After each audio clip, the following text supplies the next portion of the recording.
We'll take it from here. Great show, brother. I'll catch you tomorrow. Thanks, Connell. Hello, okay. Good evening. Thanks for being with us tonight here on The Hill. I'm Blake Burman.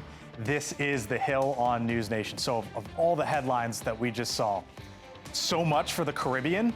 Now the U.S. military is blowing up drug boats in the Pacific. The 8th strike and a first of its kind. President Trump moments ago also suggesting it could move from the sea to the land. We will hit them very hard when they come in by land. And they haven't experienced that yet, but now we're totally prepared to do that. We'll probably go back to Congress and explain exactly what we're doing when we come to the land.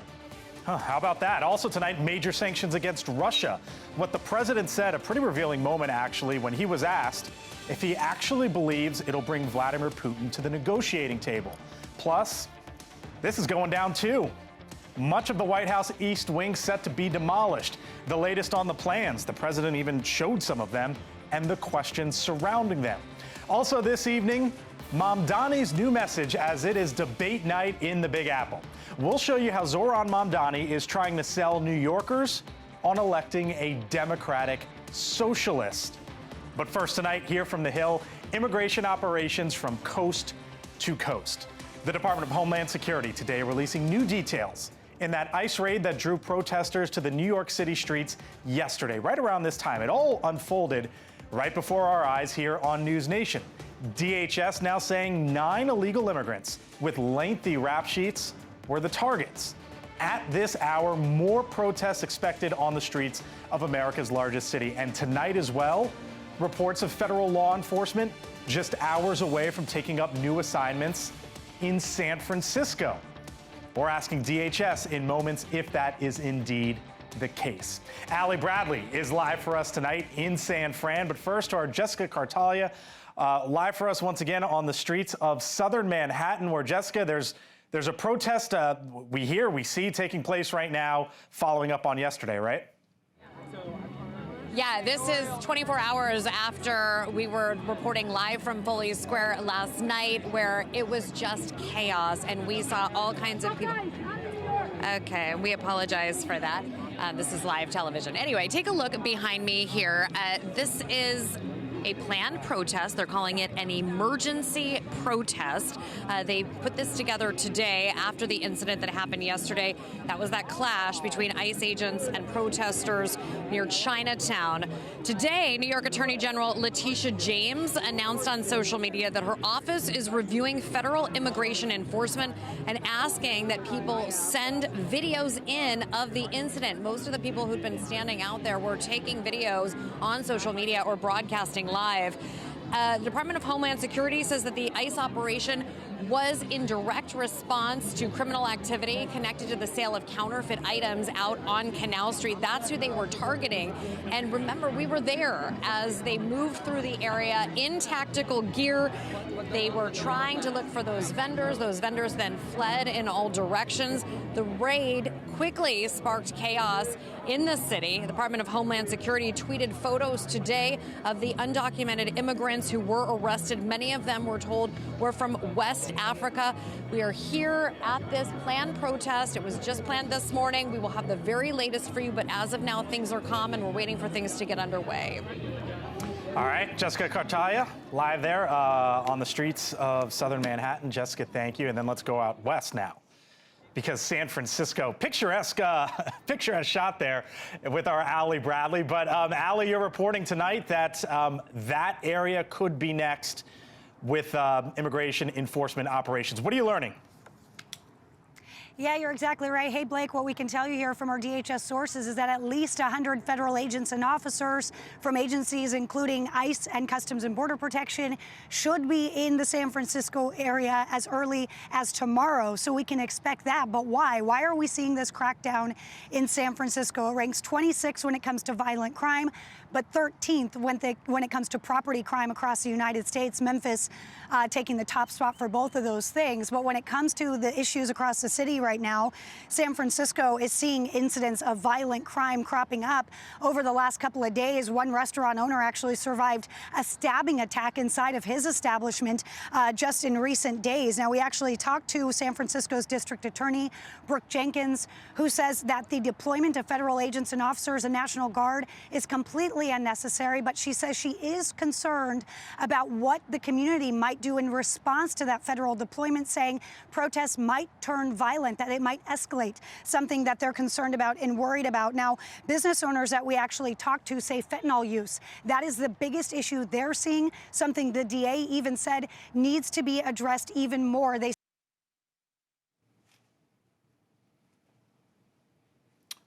Allie Bradley live there in San Francisco for us tonight, as it appears that ICE officers could be there in the coming hours. All right, with us now is the Assistant Secretary for Public Affairs over at the Department of Homeland Security, Tricia McLaughlin, live with us in studio. Tricia, nice to see you as always.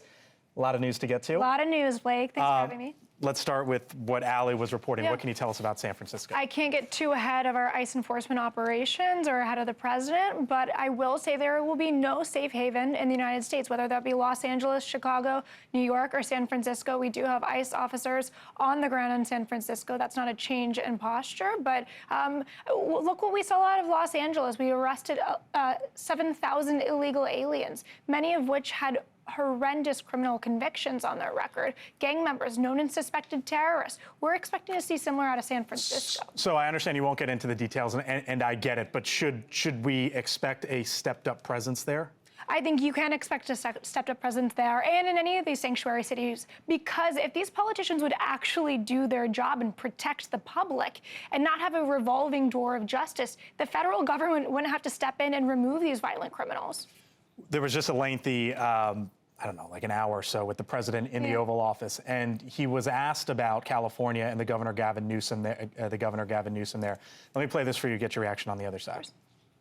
Well, Gavin has to be careful. Remember that when I first came in, they had a terrible riot in Los Angeles. They had the fires, which shouldn't have happened. They didn't have the water for the fires. They should have had the water coming in from the Pacific Northwest. They didn't have the waters. They didn't have water in the hydrants or the sprinklers. So they had the fires, and then they had the riot. And if we didn't go and take care of that riot, you would have lost Los Angeles. You would have canceled the Olympics. He went on to say that Gavin has to be careful. What does he mean by that? You'd have to ask the president himself, but I know electorally he has to be very careful. And Los Angeles and San Francisco, a lot of those citizens aren't happy with his governance, whether it be over those wildfires or whether it be the crime that we're seeing out of San Francisco. We just, this year itself, 500 deaths due to overdoses. People want those drug traffickers and human traffickers out of those cities, and the federal government's going to deliver that for them. All right, let me turn your attention now to New York. Letitia James. We are launching a portal to review federal immigration enforcement in New York after yesterday's ICE raid on Canal Street. She goes on to say New Yorkers who were present should submit videos or photos, and we will review and investigate any violations of the law. This was the video that played live on our air yesterday for about an hour or so. What would you say to the New York Attorney General? Does the Attorney General know who we arrested off of her streets? Because she should. And to really set the scene here is 9 aliens who are illegally in this country from West Africa. And it wasn't just the fact that they were selling counterfeit goods. They also had rap sheets, long rap sheets of violence, domestic violence, drug trafficking, burglary, armed robbery, assaulting law enforcement, drug possession. It goes on and on. These are individuals who you do not want in your community. And if she was really doing her job enforcing the law and removing these individuals. What would you say to those? Like, I was watching this live, Tricia, and there were folks who were upset. They were angry. There were federal law enforcement. It was a big presence. They were shouting, shame, shame, shame. For the folks who don't want this on their streets, what would you say? They don't want burglars, drug traffickers, domestic violent offenders off of their streets. Do they even know what they're protesting for? Because I think it is unbelievable. What about the victims of those criminal illegal aliens? What are the victims of domestic violence, of drug trafficking, of the law enforcement who were assaulted? Where are they saying shame on those criminals? That's what they should be shouting shame on. And actually, Letitia James and these politicians, Cuomo, Mandami, whoever it be, they should be thanking these law enforcement for actually stepping up and doing the leadership that these politicians should be doing themselves. Are you sending any message here to Zoran Mamdani? My message is that we will continue. The government, I mean, here with these raids, as he's down the stretch of and seems to be, you know, the next mayor. This isn't about politics. This is about public safety. The fact of the matter is these politicians have let rampant crime occur in their cities, and so the federal government, under President Trump and Secretary Noem, are stepping in to actually protect the public. Let me leave you with this. There was a story in The Atlantic just the other day. It says ICE's athletically allergic recruits. And according to the report, it says more than a third have failed the physical fitness test so far, according to 4 officials, impeding the agency's plan to hire, train, and deploy 10,000 deportation officers by January. To pass, recruits must do 15 push-ups, 32 sit-ups, and run a 1.5 miles in 14 minutes. Is that the case? No, that's total sensationalism. What happened here is we have 150,000 applicants for 10,000 jobs. Okay. So a third is pretty standard. We're letting these people go to the training, pass, fail.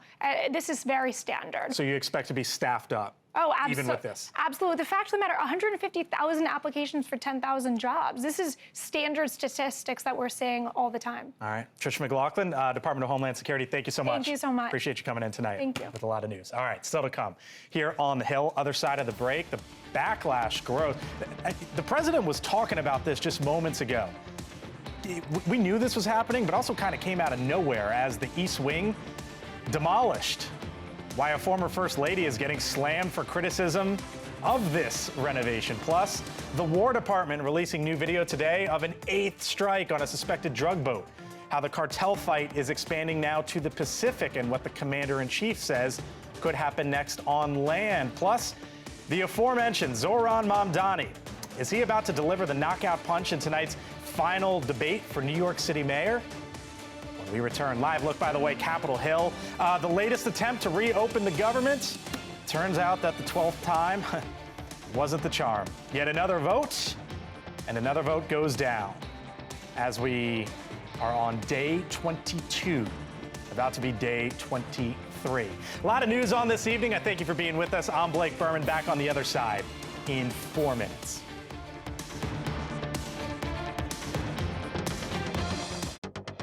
This is going to be probably the finest ballroom ever built, and we're doing it no cost to the country. It's being the money's being put in by me and donors. In order to do it properly, we had to take down the existing structure. All right, tonight you heard it there. President Trump confirming what News Nation reported earlier this afternoon, that the East Wing of the White House will be demolished to make room for the new 90,000 square foot ballroom addition to the executive building. The complete demolition is a change from the original plan, or at least from what was originally stated when the project was first announced during the summer. Joining me now outside the East Wing of the White House are Hannah Brandt. Where are you, Hannah? Yeah, I guess that's kind of right out there. You could see it. With what we're learning tonight, the president was armed. He was in the Oval, obviously, to talk about Russia and sanctions with the head of NATO, but he was ready to talk ballroom too. Yeah, you're right. He had the printouts, the renderings, and everything. He clearly wanted to discuss this. We're standing, as you said, just right outside of the East Wing, right outside of these fences here.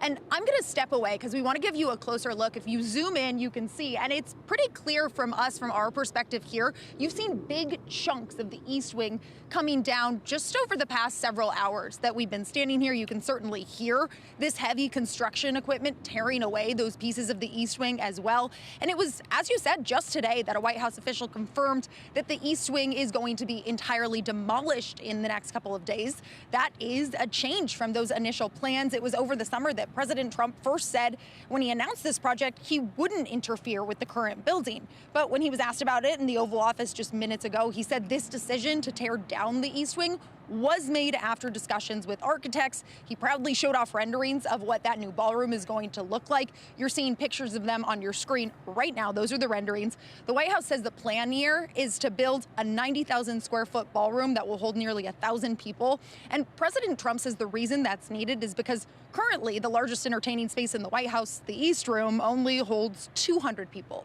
President Trump projected this is going to cost about $300 million. That's a pretty big chunk of change, but it's going to be funded by donations from private donors, including President Trump himself. Now, some critics say the way that this project is being done is a problem. There are some legal questions that they're raising, but many critics arguing really there's just a lack of transparency here because the Trump administration did not consult with historical groups or go through a public design process for this project. The White House, though, really does not seem to be swayed by this criticism. They've, in fact, called it manufactured outrage. And the White House says they do expect this ballroom project to be finished by the end of President Trump's term. This, I would note, though, is just one of a number of changes that the president has made to the White House since moving back in. We've also seen him pave over the grass in the Rose Garden. We've seen him install flagpoles, and we've seen him add some gold decor to the Oval Office, Blake. Yes, we have our Hannah Brandt live tonight, just outside 1600. Hannah, thank you. All right, so wanted to show you over the years, presidents have made their own changes to the White House. The West Wing was added in 1902, for example, by Teddy Roosevelt. 1952, Harry Truman completed 4 years of major structural renovations.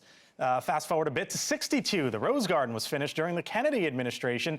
And in 2009, President Obama, much different, presidents always put their own little touches on things, constructed a new basketball court, for example. With us now, bit of perspective, the guy you know, the guy you love, Chris Starwalt, host of The Hill Sunday, senior fellow at the American Enterprise Institute. Hello, my man. We're not going to talk about Nixon reopening the bowling alley? We're leaving out the bowling alley? I've never been to the bowling alley, have you? It's like most things in the White House, it's relatively modest. Yep. It's pretty cool, though. And they have pictures of Nixon in 70s attire, and he was apparently quite a pinstriker. At first, I was like, they are literally demolishing the White House, and processed that sentence for a second, parts of it. And then, Chris, I went back and I looked at the history, and I was like, oh, okay, this has been done before. There's a lot of outrage, especially on the left with this. I don't know. How do you view it? Well, it certainly has been done before. It's not been done in this way. Hannah said that the criticism of this was that there wasn't enough transparency. It's very transparent, right? And what the president has done is he has said to people with business before the United States of America, or are heavily regulated by the United States of America, or are subject to tariffs by his government, it would be awfully nice if you gave me money so that I could build the project that I want to build. And then he had a dinner for them and brought them in and said, pay up, and they did. And they're going to fund it. So that means he didn't have to go to Congress. When Harry Truman did the renovation that you referenced before, which was the last big renovation at the White House, he had to go to Congress. He had to ask for money to do it, and because it's the people's house and all of this stuff. So what Trump has done through the use of tariffs and his own lawsuits against entities, that part of this is settlement money that people are paying him. He doesn't need Congress, and that's the motif of the Trump administration. I don't want Congress, I don't need Congress, and I don't care what they have to say. Hillary Clinton, it's not his house, it's your house, and he is destroying it. And a lot of folks have said, well, the Clintons in the White House. I mean, she took the China. That post, by the way, had like 22 million views or something like that. Hillary Clinton has never had the gift of being able to stop talking. She's never been gifted. She's never been able to do the service to her party that so many have wished that she would do, which is to quit having opinions publicly about things. I mean, it's her right. I think that the visuals of this, the experience of this, if you love Donald Trump, this says he is he's an iconoclast. He tears down the old things. He's going to build something new, and I believe in the new thing that he's going to build. It's a good visual metaphor for, if you love Donald Trump and believe in his project, of what he's doing. If you are concerned about the direction of the country, this is a good visual metaphor for that too, which is he is attacking things that are good and that have been venerated and venerable so that he can build something as a monument to himself. So like 17 years ago or so, Yankee Stadium got torn down. Yes. Right? They sold off parts of Yankee Stadium. I think the Yankees ended up paying like $11.5 million back then to basically have the rights to go Yeah. sell the stuff off. You think they should do that here? Raise money for the Treasury, maybe? I think we What have. about that idea? I think we have enough novel cash flows right now into the United States Treasury. You wouldn't buy a piece of that? No, I would not buy a piece of it. But I will just say this: we're in an era of change. We're in an era of disruption. There is no doubt about any of that. But the exclusion of Congress and doing this weird thing where you're squeezing these companies for money to build it, it's all very weird. If you like Donald Trump, it's weird in a way that you like. Right. If you don't like Donald Trump, it's weird in a way that's unnerving. By the way, speaking of Congress, the president with some pretty big statements that we're going to get to on the other side about Venezuela and strikes and actually going to Congress. We'll see. We'll see. Congressman Rich McCormick is waiting by in the green room. I'm going to get to him with that. Steyr, I'll catch you later in the show. All right. Thanks, buddy. All right. So as I just mentioned, the war on cartels, it actually moved to the Pacific Ocean today.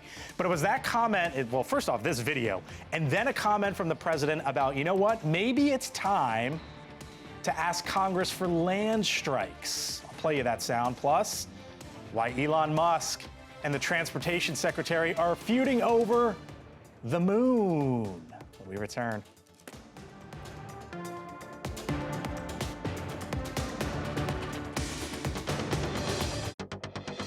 All right, welcome back here to the Hill on News Nation. 6:30 here in Washington tonight. The White House now facing two conflicts escalating on the world stage involving Russia, one part of the world, and the drug cartels in South America.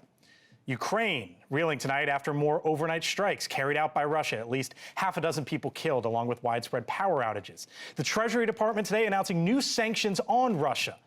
Today, now that puts a Trump-Putin summit no longer in the works.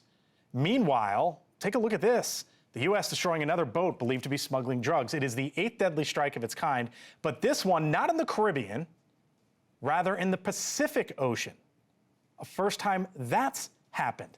Our Kelly Meyer live from the White House tonight on two big stories. Kelly, we saw good evening to you. We saw the president in the Oval. You had a lot of news there. On the one front, sanctions, major sanctions against Russia. The White House calling for a ceasefire in that war. And then in the water there, the president saying, you know what? We might move these strikes to land. Yeah, a lot of news in the Oval Office tonight, Blake, and it hits on these two main points, as you mentioned, the ongoing strikes on the cartels we've been following, really seeming like there's one each week at this point, and this is the 8th strike, as you mentioned, but really the first we're seeing in that area of the Eastern Pacific off the coast of Colombia. We know 2 people were killed, or as the White House calls them, narco-terrorists. The president tonight saying he has the authority to do this and basically confirming the strikes will continue, even though he says there are very few boats traveling by water now. Listen to this. We will hit them very hard when they come in by land. And they haven't experienced that yet, but now we're totally prepared to do that. We'll probably go back to Congress and explain exactly what we're doing when we come to the land. And now Russia and Ukraine, another big focus here at the White House. With this unexpected visit from NATO Secretary General Mark Rutte, President Trump again is pushing for this war to end and saying that every time he speaks to Putin, it's a good conversation, but it doesn't go anywhere, he says. And now he's taking that extra step to impose sanctions on Russia's 2 biggest oil companies. Listen to this. I just felt it was time. We've waited a long time. Today is a very big day in terms of what we're doing. Look, these are tremendous sanctions. These are very big. Those are against their 2 big oil companies. And we hope that they won't be on for long. We hope that the war will be settled. And Blake, I wanted to say the NATO Secretary General is going to be walking by us here behind us. We'll see if he does take some time to talk to reporters at the cameras as well. I wanted to see NATO Secretary General, what's next? What's the next step? No, we didn't get one. Rutte added it could put pressure on President Putin here, and this would be step 1 in getting a ceasefire. So that looks like it'll be the next step. He did say it was a good meeting here today. And President Trump saying of his face-to-face meeting with Putin, though it's off the books right now, he says we'll do it in the future. Blake. Kelly Meyer, live, as you can see there on the North Lawn, doing her job. Kelly, thanks so much. Appreciate it. All right, you tried. You did what you should have done. Kelly, thank you. All right, with us now here on the Hill tonight, he is a Republican from the state of Georgia, Congressman Rich McCormick, member of the House Foreign Affairs Committee, with us tonight here on the Hill. Hello, sir. And good to see you again. Nice to see you. I should let our audience know, served in the Navy, served in the Marines, helicopter pilot, so these foreign issues you know a thing or two about, obviously. Venezuela and the president there suggesting land operations, land strikes maybe, and going before Congress. Separate these two. One, do you want land strikes? Two, do you think he needs to go to you guys for them? I like the fact that he's going to Congress. It's been a long time since Congress has been involved in improving war. Not since World War II have we approved something like this. We've kind of basically deferred to the president, and since that time, we hadn't had very good results, quite frankly. I like that. It's unfortunate we're in this position with Venezuela. We used to train with Venezuelan Marines. When I first came to the Marine Corps in 1990, we had a Venezuelan Marine in TBS through a 6-month school with us. We were tight with them. They're considered great allies. They had the second highest GDP per capita in the world at that time. And since then, Maduro has basically run that country into the ground despite their vast resources. And now they're basically contaminating our society with their drugs, with fentanyl overdoses and everything else they're trying to bring here. They brought crime here. They've emptied their jails and sent people here through illegal immigration into America. The question is, what are they trying to take out on land? Would you be in favor of the general concept?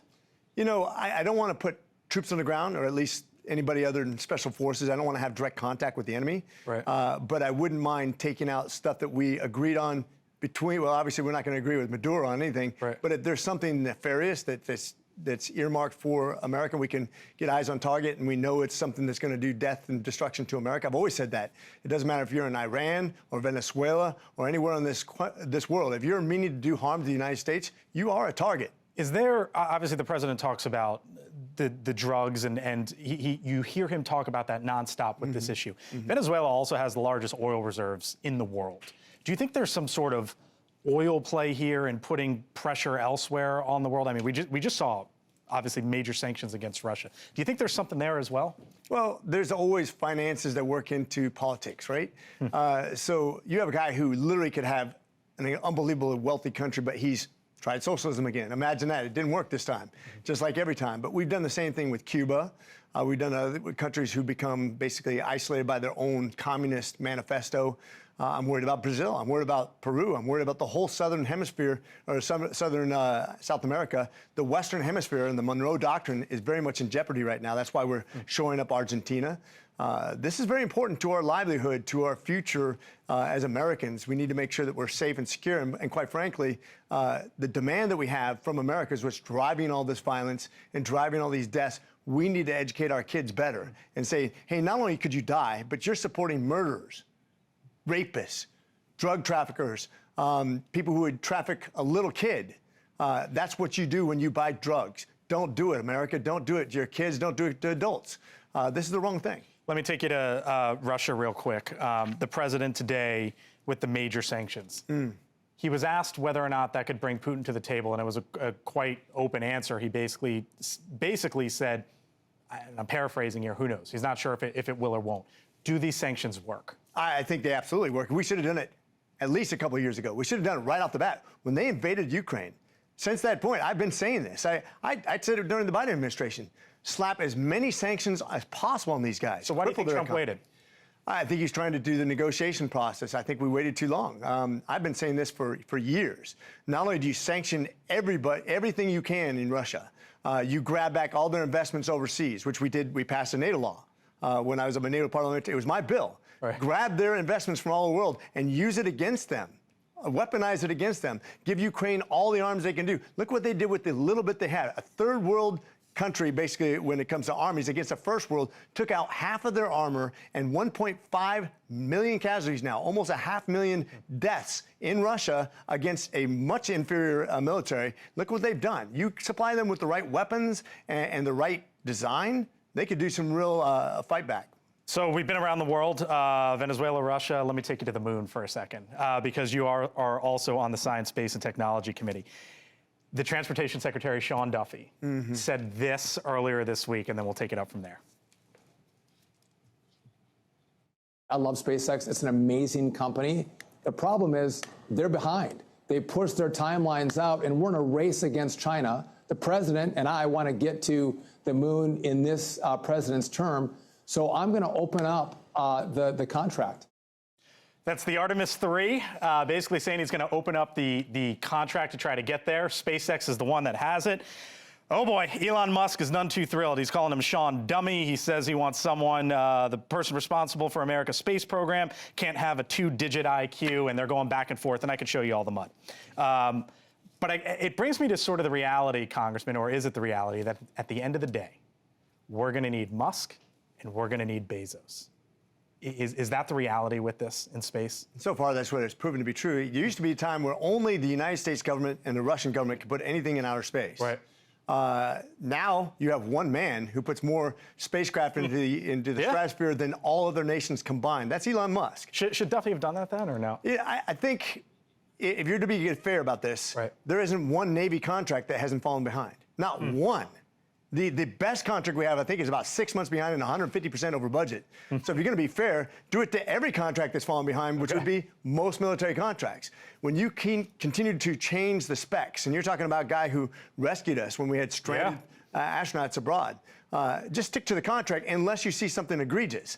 But if you're going to do that, don't just do it there, do it everywhere, because we have a lot of contracts in the government. As a matter of fact, probably the majority of contracts have fallen behind. So I just want to be consistent in our application of our laws and our contracts.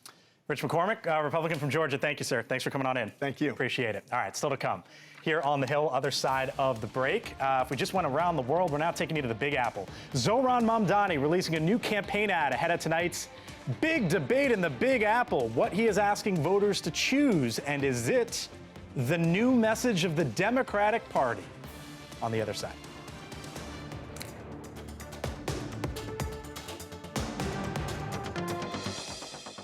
News Nation tonight. Former Congressman George Santos joins Chris live. What he has to say about President Trump commuting his sentence and what comes next. Then, the one and only Bill O'Reilly. Tonight at 8/7 Central, only on News Nation. All right, round two, any moment now. Final round as well in the New York City mayoral race as the front-running Democratic Socialist and rising star on the left. Zohran Mamdani debates the former Governor Andrew Cuomo, now running as an independent, and the Republican Curtis Sliwa in the last mayoral debate before the election in a little under 2 weeks. Now, this is coming in the direct aftermath of what we witnessed here on News Nation just the other night. Those raids in Manhattan that we saw live yesterday and will be sure, you would think at least, to come up in tonight's debate. Mamdani is seemingly not resting on his 14-point lead, though, at least according to the polling average, with our friends over at Decision Desk HQ. In fact, he heads to the podium having released this new ad today, taking a shot at more than one opponent. We will make a very simple choice. A choice between democracy and oligarchy. We can tell Donald Trump he cannot buy this election. And we can tell Andrew Cuomo that New York City is not for sale. And while, yes, the race is in New York, President Trump keenly interested in the outcome of, as you might imagine, the Wall Street Journal also reporting tonight that the president is telling key allies that Mamdani will not be beaten. Full panel here with me now. Joe Cunningham, former Democratic congressman from South Carolina. Denise Gitsum, News Nation political contributor. Steyerwalt, back with me. Chris Steyerwalt, host of The Hill Sunday, senior fellow at the American Enterprise Institute. And she is no longer the national political reporter for The Hill. How about this? White House reporter for The Hill, Julia Manchester. Congratulations. Thank you. Very, very cool. Taking up a new spot. What'd you make of that Mamdani ad? Is that the messaging? Is that where the Democratic Party's going, Joe? Well, I mean, look, Mamdani and I are probably on opposite ends of the political spectrum. Okay, the Democrat from South Carolina and the Democrat from New York? You may not be surprised. And I think it appears that Mamdani is probably the wrong answer to the right question. And similar to Trump, he's tapping into the frustrations of New Yorkers and broadly overall Americans who are concerned with the rising price of health care, child care, rent, all those things. His solutions, though, on the other hand, are just something that I take issue with. And so I think while the diagnosis of the problems may be correct, I feel like the prescription may not be. I guarantee you that ad was not funded by people who believe in socialism. That was a capital as shiny, as Hollywoody as you can imagine. This guy he's a threat because he's so charismatic, and I agree with the president. I just don't think he can be stopped. But it also, he's channeling all of the frustration that so many, I just read this in an August Gallup poll, 66% of the Democratic Party now embraces socialism. That is wild to me. I had no idea. So think about how many people are channeling all of that energy, and of all places, in one of the most liberal places in America, in New York City, into this candidate. This has caught the attention of President Trump. It certainly has. But what I find fascinating about Mamdani's strategy is I think, ever since the primary, we've seen him, and I don't want to say become a moderate, but he has moderated a lot of his rhetoric. It's no longer an us versus them approach. For example, there was a New York Times profile of him last week that talked about how he's no longer attacking landlords, but saying, I support renters. He's meeting with business leaders in New York and Jewish leaders in New York, leaders that are very skeptical of him. He's reaching across and trying to make nice with a lot of these groups. And actually, just now, the New York Times scooped that Mamdani plans to work with New York Police Department Commissioner Jessica Tisch and leave her in her job. That's a huge win, I think, for a lot of Democrats in New York who were skeptical of him on the issue of crime and law and order. It's weird that we are in a time where both parties are so profoundly enamored of activist government. Thinking about this, we have the president is going to manipulate beef prices with imports from Argentina. We're going to do. You would think that after the pandemic, that there would have been an attitude in the country where people said, we should step back from things. But what we see in both parties is Democrats call it socialism, Republicans call it nationalism, but the energy everywhere and all the time is for more activist government. The data that I see from voters suggests that Americans are increasingly anxious about how much government is doing on the right and on the left. But for the politicians, they are full steam ahead to do more, more, more. All right, some of the news out tonight as well. News Nation reporting that Customs and Border Protection, federal law enforcement officials are headed to San Francisco in the coming hours. President Trump, of course, has talked about San Francisco being next. Even the DHS secretary saying that earlier this week. Fresh reaction moments ago from the California governor, Gavin Newsom. This is right out of the dictator's handbook. Donald Trump does this over and over again. He says he's going to send in the National Guard to address uncontrollable crime rates, which are fictitious. But first, he needs to create conditions for anxiety. He needs to create the conditions that he can, quote unquote, then solve for. He's your governor? He is, and unfortunately, I feel like this is setting him up to be the guy that the Democrats rally behind to run against, whoever the Republican nominee is later. Look, I'm flying back to San Francisco tomorrow, and I wish that I was there to welcome these federal agents, because if you saw what my city has become, San Francisco has become over the course of my 40-something years, it is absolutely not a place that you would ever want to visit, much less live in. It's just inhabitable. And it's not just in certain isolated areas of San Francisco either. It's literally 1 in 25 people are victims of property crime, and 1 in 148 are victims of violent crime. It's a dangerous place, and they're not taking care of it. I'm so thrilled that they're finally doing something from the federal level, because no one will enforce anything at the local. Look, I think every Democrat should be cheering on law and order and safety. I think some of these problems you might have. I'm not a Californian, so I'll let you speak to that. But okay. I think some of these problems no, he's perfect, right? I think a lot of the problems that some of these larger cities have are more deeply rooted and can't just be swept underneath the rug. You can't just go in there and clean out homelessness within a week. There's a lot of other issues that are beneath the surface that need to be addressed, long-term speaking. Sorry, can I also add that part of the reason he's doing this is because Prop 50 is on the ballot. So I'm glad you bring it up. He was live with. This is emotional energy. He was live with Barack Obama today. Yeah, exactly. Gavin Newsom was on that very issue, Julia. Yeah, no, definitely. And Barack Obama has cut an ad for Gavin Newsom on that issue. Polling shows that a majority of California voters support this. So Gavin Newsom, I think, has the wind at his back on this issue. I think it's going to pass. The question for me is, what does Gavin Newsom do next after this? This is the Prop 50, of course, is the redrawing of the maps there in response to Texas. But what do you make there of Gavin Newsom? Well, now you know why Donald Trump wears makeup 24 hours a day. It's tough when you got to go on. When you got to go do your TikToks, you gotta have your bronzer on. Look, the Supreme Court, all of this is building. So we talk about things. We tend to talk about things here in Washington about who's winning politically, and are the Democrats winning politically, or the president winning politically, and that's all a bunch of jibber jabber. Because what's coming is the Supreme Court. We are going to have a momentous term for the Supreme Court, where a bunch of decisions are going to be handed down that will shape the nature of executive authority and the ability to do these things. We have conflicting decisions on the district court level and in the appellate courts. And the Supreme Court is going to tell us pretty soon what they say the president can do and cannot do as it relates to nationalizing the National Guard. We are definitely in strange territory. All right, we'll leave it there. Julia, Chris, Joe, Denise, thank you all. Appreciate it. Still to come, other side of the break.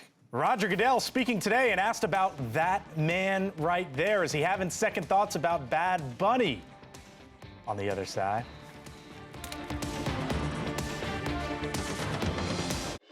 All right, if you're just getting home, trying to check up on today's top stories, here's some of what's trending tonight over at thehill.com. Pete Hegseth says 2 narco-terrorists killed in boat strike in the Pacific. That's the key word here now. The Department of War Secretary reports that 2 suspects were killed in the latest U.S. military strike. They released this video today. Now, this time, not in the Caribbean, but in the Pacific. The U.S. military has conducted at least 8 strikes against alleged drug trafficking boats since the operations began in early September. That's the new video. Also trending tonight, these are the safest cities in America, according to WalletHub.com. They use factors like crime, chances for a natural disaster, and health to determine that Warwick, Rhode Island, is the safest city in this country. However, the only state to have 2 cities in the top 10 safest, Vermont, lovely state. I love Vermont. Burlington, South Burlington, coming in at numbers 3 and 7, respectively. And finally tonight, how about this? The NFL not reconsidering Bad Bunny as Super Bowl halftime performance. The commissioner, Roger Goodell, saying today, the league's commissioner making that announcement, saying they are sticking with the bilingual star rapper despite objections from many conservatives. Bad Bunny, as you know, maybe, said he wasn't playing here in the United States in fear, essentially, of ICE. But yet he gets the Super Bowl gig. Roger Goodell asked about it today, saying no regrets on the selection. To check out those stories and more, all you have to do is head on over to thehill.com. Scan the QR code on your screen if you'd like as well.